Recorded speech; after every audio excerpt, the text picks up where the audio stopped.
आज श्रावण मासर शेष सोमवार जलाभिषेक लगी विलंबित राति श्रद्धालु लंबा लाइन देखा मिलता विभिन्न शैवपीठ में हर हर महादेव और बम बम भोले नारा दे काउड़िया श्रद्धालु सबू कष्ट जमी भूली जाते। गंगाजल क्षीर बेलपत्र और तुलसी रे भगवान शिव को अभिषेक करते भक्त। मंदिर परिसर में रुद्राभिषेक और विशेष पूजार्चनार आयोजन होता।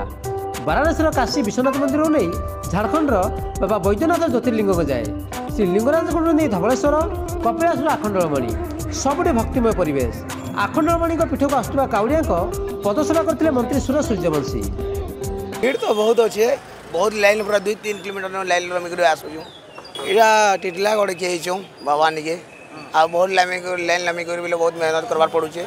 भल जगह उठे बोली भल लगुचे।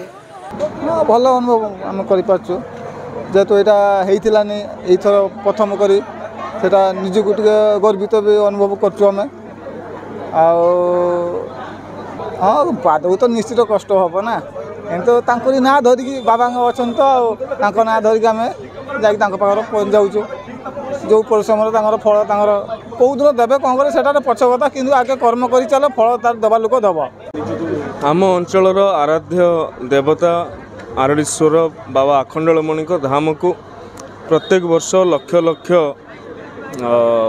काउड़िया माने श्रावणी यात्रा से माने जाती एवं जो भाव में से पथ कष्ट होता है एवं तांकर गला बेलू जो भाव में मेडिकल ट्रीटमेंट सहित जो सेवा कार्य प्रत्येक वर्ष परी करा जाए आमे सरकार को आसवा पूर्व करूँ एबे भी करुछु।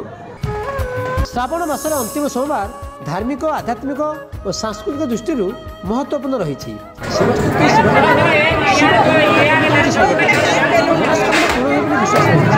श्रावण शेष सोमवार पूरी बेलाभूमि में 30 फुट लंबार भगवान शिव पार्वती समेत काउड़िया चित्र आंकी बालुका शिल्पी सुदर्शन पट्टनायक।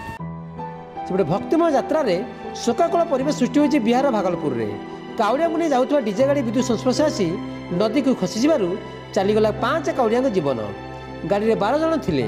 राति तमाम नदी गर्भर शव उद्धार लगी अग्निशम विभाग कसरत करथिला। जेसीबी लगाई गाड़ी को नदी बाहर कर पिकअप गाड़ी में डीजे और जेनेरेटर लगाई श्रद्धालु नाची नाची जलाभिषेक लगी बाहरी थे। गंगा स्नान पर जैठंडा धाम बाहरी बेले बाटर एभली अघटन घटिला। नदी पानी उठाया बेले सालेपुर बाटेश्वर घाटू भासी जाइछन जड़े काउड़िया। बारीगोल गाँव अमृतकर गोड़ खसबार उद्धार करने को अग्निशम विभाग खोजाखोजी करथिला। अमृतकर पुअटी से आमर जाइए पिला माने 2 जन भितर से जड़े बुड़ीगला बहुत स्रोत था कि आम दाबी करुचु जे आमर यही पाखरे प्रशासन जगिकी रुहतु गोटे जगह पर्टिकुलर घाट हो जी जो पाँच उठे दौरान पा तेणु केते घटना घटुची केते जीवन निम चली जाऊँगी आम भी जापारूँ पर जानूँ कौन पा नहीं आसू जो पर्टिकुलर गोटे जगार करते सही बटेश्वर घाट हो प्रशासन जगिकी रे पा उठेवा दिन तेणु भावुँ कि जीवन बंची जापे। श्रावण मासर चतुर्थ तथा शेष सोमवार लगी शैवपीठ में जलाभिषेक लगी सबुठे भक्तिमय परिवेश देखा मिलता। किंतु यार भितर भी अनेक जगार अघटन भी श्रावण शेष सोमवार रे साक्षी रहीगला। टिटलागढ़ संजय भंडारी पक्षर सत्यव्रत सालेपुर जगेश्वर और ब्यूरो इनपुट सह प्रदीप नायक रिपोर्ट नक्षत्र न्यूज।